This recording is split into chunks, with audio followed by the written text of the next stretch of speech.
meu povo vilanesco, tudo bem com vocês? Zapeando por essa internet de meu Deus esses dias, eu entrei em alguns fóruns, alguns grupos de discussão aí e eu vi um tema que me deixou curioso e eu quis trazer isso aqui pro canal, que eu achei realmente interessante. Acho que é de um consenso geral que para um filme de super-herói dar certo, né, para que a gente tenha um bom filme de super-herói, é necessário ter um bom vilão. Né, boas histórias, né, com bons heróis ali, precisam de bons antagonistas. Né? A gente tem que fazer esse choque de ideia, esse confronto, né, seja ele mental, estratégico, físico, seja como for, você precisa ter um bom vilão para você ter uma boa história de super-herói. E tem uma galera que tem levantado umas questões sobre vilões bem intencionados, né?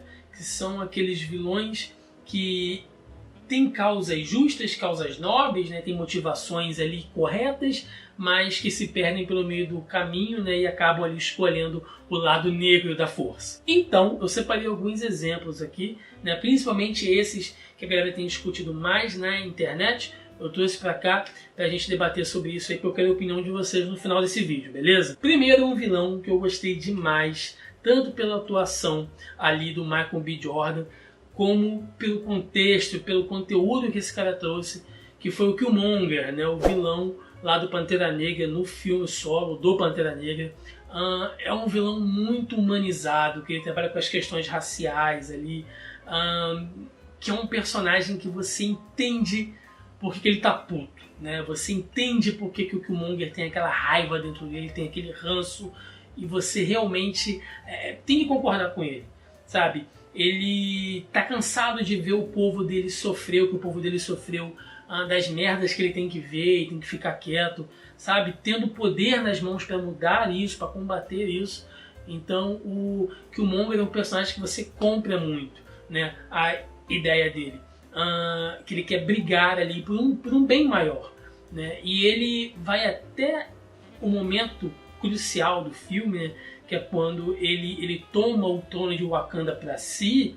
Até aquele momento você não tem assim razão para estar com raiva dele. Você está caminhando juntinho com o Killmonger até ali, porque ele segue as leis, né? Ele segue as regras, ele conquista o trono de Wakanda de maneira legítima. E aí, no momento que ele se senta no trono de Wakanda, o roteiro meio que vira contra ele. Né? A gente percebe que na verdade ele é um cara autoritário, ele quer impor aquilo que ele acredita movido pelo ódio. Né? Então todas aquelas razões nobres, né, da coisa da igualdade racial, né, de você livrar, né, o mundo, você livrar toda uma parcela da população de maus tratos. Ele levanta até um pouco da questão da dívida histórica. Né? Eu não sei bem se seria realmente esse o termo, né? Mas ele fala que a humanidade como um todo ela deve muito, né, ao povo negro por tudo que foi construído, por tudo que essas pessoas sofreram, né, para o desenvolvimento de outros povos, de outras nações. Então ele trabalha um pouco disso no filme. Né? Eu não tenho nem como falar sobre isso, não tenho nem competência para falar sobre isso aqui, mas é uma questão que ela é abordada no filme, né? Mesmo de leve, ela é abordada ali no filme. Acho que vale a pena a gente falar sobre isso. Então você acredita que o Killmonger ele é um cara justo, mas você percebe que na verdade é o ódio que move ele. Né? Que o Killmonger ele é um cara movido pelo ódio, pelo ranço, pela raiva. Ou seja, ele tem realmente uma causa justa, mas ele não é justo. Né? Ele é um cara completamente assim, tá fora de si, é um desequilibrado. Então, por mais que a causa seja justa, as motivações dele não são. Depois disso, um exemplo bom, muito bom e recente é o Thanos em Guerra Infinita. Primeiro de tudo, eu quero dizer que o trabalho com o Thanos no filme é uma coisa sensacional, extraordinária. É tanta humanidade naquele personagem, sabe? Naquilo que é posto nele, que você acredita que aquele monstro de 3 metros de altura, roxo, do queixo, parece um saco enrugado, né? Você acredita que ele é real, né? Que as razões dele são reais. Então você fica seduzido por aquilo ali. Mas na verdade isso é uma pegadinha. Né? Pode parecer muito justo, muito sensato o que o Thanos quer fazer, mas na verdade ele está completamente errado e eu vou te dizer por quê. Thanos acredita que a superpopulação, né, que quando as espécies crescem demais, elas se autodestroem, né? Sejam por entrar em guerras, seja por disputa por território, seja por consumir todos os recursos, né, que o lugar onde elas moram, que o planeta onde elas moram tem a oferecer, que a superpopulação causa a autodestruição de povos e espécies. E o Thanos, em uma figura de autoridade, né, que ele se auto-imbui com essa autoridade, vale a pena a gente lembrar disso, ele passou por isso, né, com o povo dele lá em Titã, e ele resolve colocar para si a responsabilidade de não deixar isso acontecer mais com povo nenhum. Então ele vai em busca de uma maneira assim quase autocrática de fazer isso funcionar. A gente pode colocar esse modus operandi do Thanos, né, esse pensamento dele, dentro da teoria neomalthusiana, que foi elaborada ali pelo pensador inglês Thomas Malthus, que acreditava que o governo, né, que o Estado deveria agir de maneiras incisivas sobre a questão da superpopulação, né, que quando uma população cresce demais, se expande demais de uma maneira descontrolada, né, o governo deve intervir ali.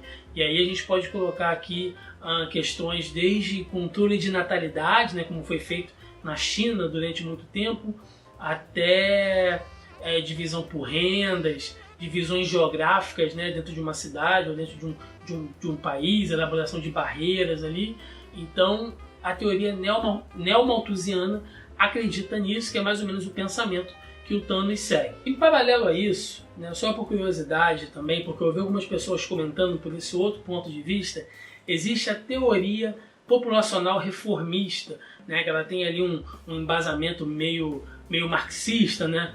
Comunistas, né? Os comunistas pensavam nisso, brincadeira, mas ela tem um viés de pensamento que trabalha com uma teoria neomalthusiana, mas ela se difere ali na sua síntese, né? A teoria reformista, ela acredita que a superpopulação ela não é a causa desse colapso, né, de um povo. Ela é um sintoma, né, que uma sociedade que é pobre, que é miserável, que é mal desenvolvida, mal gerenciada, ela tende a ser superpopulosa, né? E aí você pode até pegar aí exemplos de países miseráveis no continente africano, né, por exemplo, que são superpopulosos ali, mas que o povo vive uma miséria incrível, né? E são pessoas que você vê que realmente usufruem muito pouco dos recursos, né? Já que o continente africano é tão rico em recursos, né, é explorado até hoje aí pelo resto do mundo, e a população que vive ali sofre pra caramba em alguns países, né, sofre miseravelmente. Então a teoria reformista ela meio que pensa nisso. Mas enfim, todas as duas convergem nesse ponto que a superpopulação causa o final de uma espécie. Ok, então parece realmente que o Thanos está certo, né, que cientificamente aí está comprovado que muita gente sempre vai na merda, né? Então o Thanos está certo ali de querer controlar, de querer acabar com metade da vida no universo. Entretanto, o Thanos não levou em consideração um outro pensamento, que é a transição demográfica, que é uma teoria dividida em 4 fases, né? Criada ali, elaborada por Warren Thompson, que ele divide cada uma dessas fases no desenvolvimento de uma civilização. Ou seja, você tem períodos de transição demográfica, e daí vem o nome, né, onde você tem um crescimento populacional e uma redução, né, de pessoas ali, de acordo com as fases que essa civilização passa, né, porque é uma coisa natural.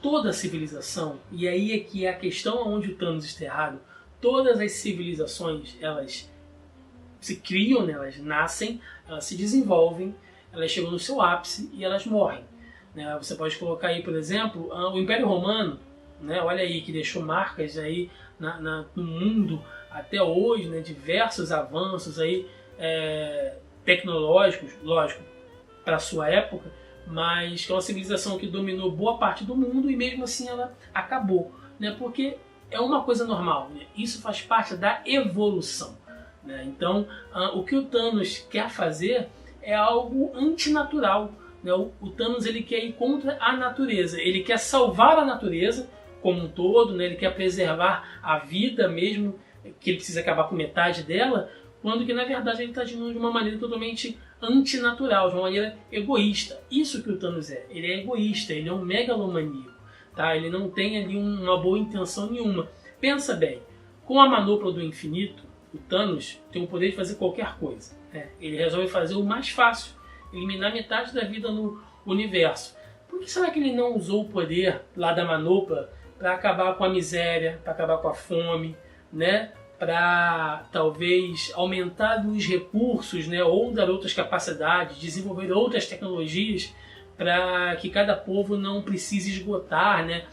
Tudo que o seu planeta, tudo que o seu mundo, tudo que o seu habitat tem a oferecer. Não, o Thanos simplesmente resolveu fazer o mais fácil, o mais egoísta. Então é por isso que eu digo que não se engane, o Thanos não é bem intencionado de maneira nenhuma. E se você concorda com isso, eu sugiro você a pensar melhor, a rever um pouco mais os seus conceitos aí. E para não me chamar de Marvete, né, já que eu citei 2 vilões aí da Marvel, eu vou citar um vilão da DC, que apareceu recentemente no cinema, que é o Orm, o rei dos oceanos, aí, o senhor dos oceanos lá do filme do Aquaman, que muita gente comprou a ideia dele também, né, que o Orm estava certo, né, que o povo da superfície avacalha os oceanos mesmo.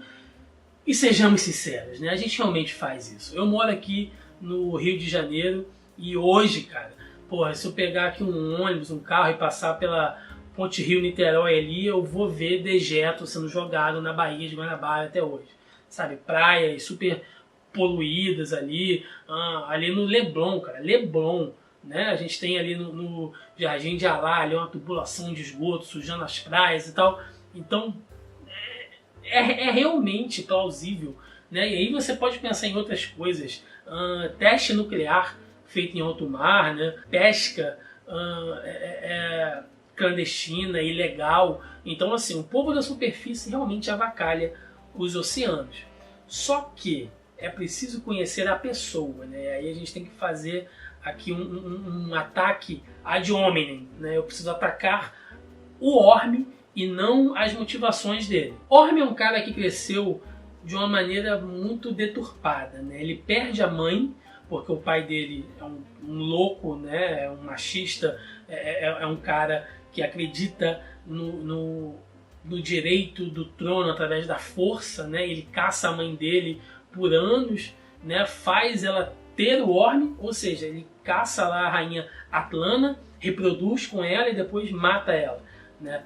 A gente sabe que não é bem assim no final do filme, mas teoricamente é isso que ele faz ou pensa ter feito.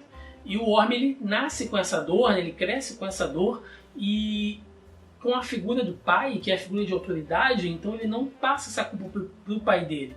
Assim como ele não quer passar a culpa para a mãe, né? Já que ele sente falta dela, ele sente falta da mãe dele. Então ele direciona toda essa raiva dele, todo esse ódio dele para quem?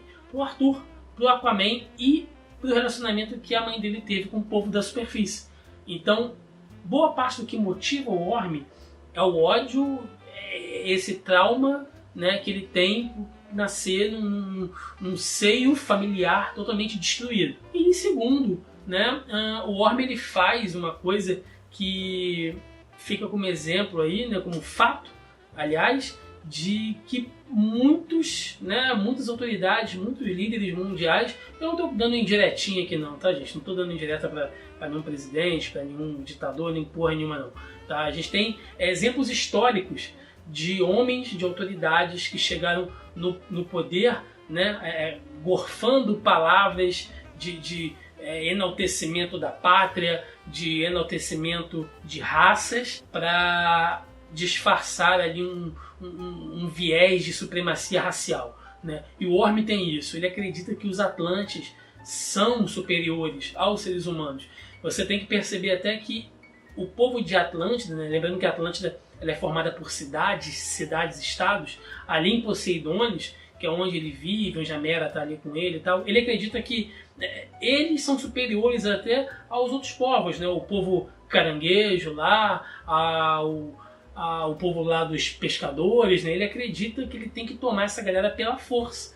Então o Orm é um puta racista, um puta supremacista racial, sabe? Então ele disfarça essa motivação dele através desse discurso ideológico bonito para chegar ao poder. Então o Orme não é herói porra nenhuma, gente. Tá? É mais um maluco aí que quer chegar ao poder da pior forma possível. Bom, é isso, né? Acabei falando demais aqui, mas foi um tema que eu achei realmente bem interessante. Eu queria trazer aqui para o canal para a gente discutir. Obviamente que essa é a minha visão, é a minha avaliação aqui da personalidade de cada um desses personagens. Eu quero saber agora qual é a sua opinião. Se você concorda comigo, se você discorda, né? Se você acha que esses caras realmente, né, são bem intencionados aí, deixe nos comentários aqui a sua opinião. Eu quero muito saber sobre isso. Eu adoro quando a gente pega temas da ficção, né, coisas assim de filmes, de histórias em quadrinhos, e a gente consegue trazer isso um pouquinho para nossa realidade, né? Tipo quando a gente vai no cinema, assiste um filme lá de super-herói e aí sai com os amigos depois para comer uma pizza, para tomar uma cerveja, e você fica na mesa debatendo um monte de coisa, né? E sabe, eu gosto muito desse tipo de coisa, desse tipo de papo. Então deixa nos comentários aí a sua opinião, que eu vou gostar muito de saber. Lembrando também e pedindo, se você gostou, não esquece de deixar aquele like maroto, aquele like bacana aqui, e de se inscrever no canal, que nos ajuda e nos incentiva bastante. Toda semana tá por aqui trazendo mais conteúdo para vocês. Beleza, galera?